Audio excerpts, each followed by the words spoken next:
5 فرق ستمثلنا في كأس العالم للأندية 2025.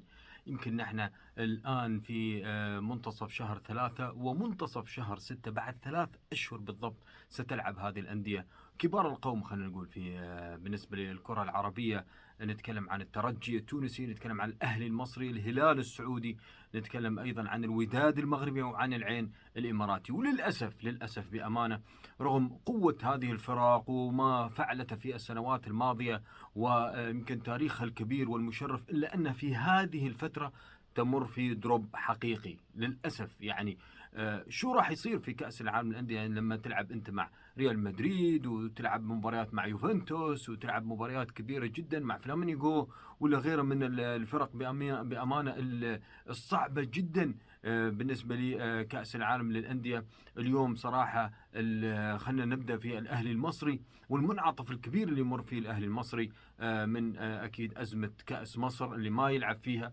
وأيضا خلينا نقول أزمة الدوري والانسحاب والعقوبة، ويمكن يروح فيها بالنسبة للدوري حتى كأهلي. مش الأهلي بأمانة المرعب اللي اعتدنا عليه، فيه تراجع مع كولر مخيف جدا. اليوم الأهلي يتراجع بشكل رهيب. طيب بعد 3 شهور كيف راح يكون الأهلي؟ واليوم الإدارة في حالة تخبط ما بين انسحاب من مباراة دوري قمة، وأيضا مباراة شو راح يسوي الآن؟ يمكن هو توقف دوري، لكن بعد التوقف ده راح يكون 2.5 شهر. صحيح في فترة انتقالات، لكن حتى لو تم، أنا بأمانة التعاقد مع أي لاعب، أنا ضد صراحة في تفكير الفيفا أن عندك أسبوعين تتعاقد مع أي لاعب ولاعبين انتهت عقودهم. بس كيف أنت تتعاقد مع أي لاعب؟ يعني مش فاهم كيف يدخل مع المنظومة، كيف يأثر. يمكن هذه نقاط صعبة جدا. أنا ضد صراحة. يمكن هذه والله تعاقد مع أسبوعين ولاعب يلعب معك، وشو راح يحقق لك في أسبوعين؟ كيف يهضم الفكر المدرب واللاعبين والمجموعة عامة؟ يمكن هذه تخاريف الفيفا أنا مش معاها، لكن بأمانة الأهلي المصري يعاني. لو رحنا للترجي التونسي اللي الآن يفكر بمدرب جديد أو ريجي كام يستمر، صحيح في دوري أبطال أفريقيا بالنسبة للدوري المصري، صحيح أن الترجي يلعب أيضا دوري أبطال أفريقيا وينافس في الدوري التونسي، لكنه متراجع بشكل رهيب في دفاعات صعبة جدا. شو راح تسوي في كأس العالم للأندية؟ يمكن هو الطموح العربي الكبير والظهور العربي الكبير راح يكون في هذا المسرح في أمريكا. فالكل ينتظر بأمانة عندما يواجه الأهلي المصري أيضا إنتر ميامي في الافتتاح، ميسي ورفاقه. أنا بأمانة اليوم انظر الى الفرق العربيه انها في حاله تراجع، خاصه اللي راح تلعب كاس العالم للانديه للاسف. يعني ولا في فريق يمر بحاله طفره كبيره جدا. ممكن يتغير كل شيء لان هذه بطوله لوحدها على حده، لكن انا اللي اشوفه بامانه ايضا الترجي يعاني دفاعيا، وشفنا المشاكل الكبيره. اول غير مدرب والان مدرب ثاني ريجي كام، الان ربما مدرب ثالث محمد الساحلي مش معروف. حاله غريبه جدا. انت كيف تحضر فريقك كأس العالم للأندية، هذا المحفل الكبير العالمي اللي الكل ينتظره من سنين، لم يكن بهذه الطريقة الكبيرة جدا وهذه الضخامة وهذه البطولة اللي راح تكون بأمانة محط أنظار العالم كله. فأنا اللي أشوفه بأمانة أن أيضا الترجي يعاني دفاعيا، نفس الأهلي المصري يعاني دفاعيا وفي حراسة المرمى. يمكن صحيح هناك الشناوي هناك ماميش، لكن الاثنين يمروا بأمانة بأخطاء ساذجة، والدفاعات أيضا تمر بأخطاء بأمانة ساذجة. يمكن الترجي يعني الآن بعد سنوات يمكن ابتعد عن اللي هو القوة المعروفة عن الترجي. يمكن من سنوات صراحة يعني طول الترجي حتى عاد الآن بهذه يمكن الموسم الماضي رجع الآن ترجي قلنا أفضل، لكن اللي قاعدين نشوفه تراجع كبير جدا. لا مدرب بأمانة، لا حتى لاعبين. غريب هذا التراجع بالنسبة للترجي، والآن البحث عن مدرب جديد. فأنا أشوف أيضا الترجي يعاني، وأيضا الترجي في تراجع.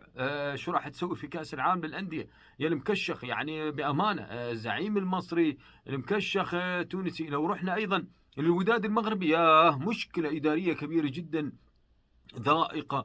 يعني حتى شفت انتقادات كثيرة لرئيس النادي حاليا، وهو حاب يهدي الجماهير، وخسر الدوري لنهضة بركان يحاول الآن الوداد. شو راح تسوي الوداد بأمانة صراحة؟ يعني يمكن أضعف الفرق بأمانة اللي يمر في حالة توهان رهيبة وشديدة جدا. الوداد المغربي بأمانة يعني ما في أي بطولة لا يشارك، لا دوري أبطال ولا حتى في الدوري. يعني الآن ينافس في على المركز الثاني أو الثالث المؤهل للبطولة القارية. يعاني بعد خسارة أكيد الرئيس الناصري اللي ابتعد لأسباب طبعا قانونية. والآن عندنا طبعا رئيس جديد، ولكن يعاني أيضا الوداد، حتى الوداد وداد الأمة الجماهيرية الكبيرة أيضا يعاني.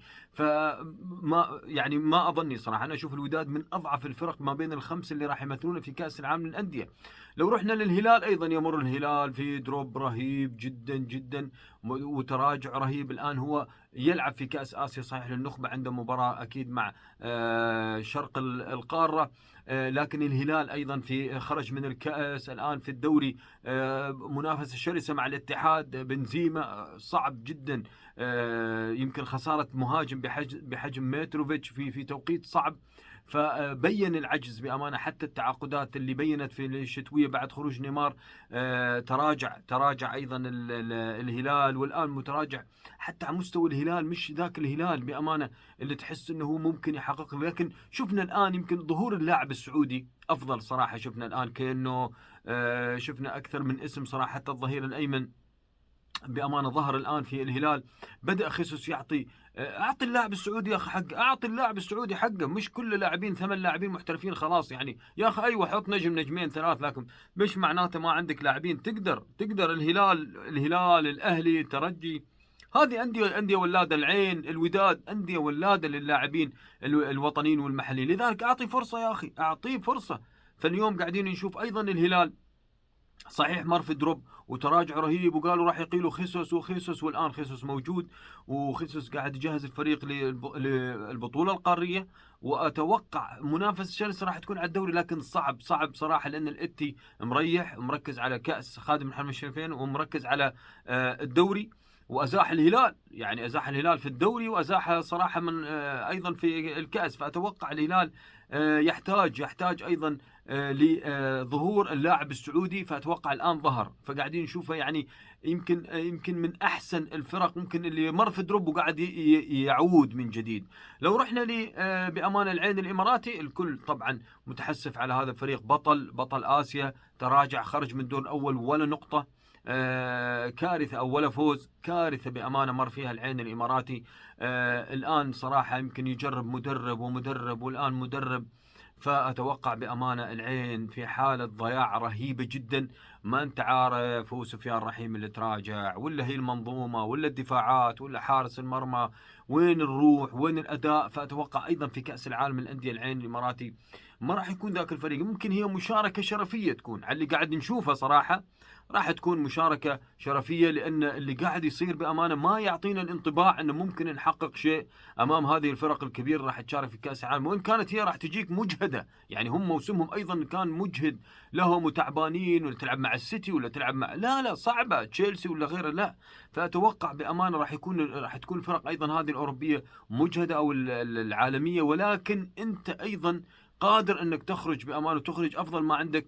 ما أعرف صراحة على حسب تحفيز اللاعبين، على حسب الروح، ولكن الشكل الخارجي ما يطمن. رأيكم يهمني من بين هالفرق هذه، الأهلي المصري، الوداد المغربي، الترجي التونسي 3 أفارقة، والعين الإماراتي، هل بإمكانهم يحققوا شيء؟ هل بإمكانهم يفعلوا شيء بأمانة؟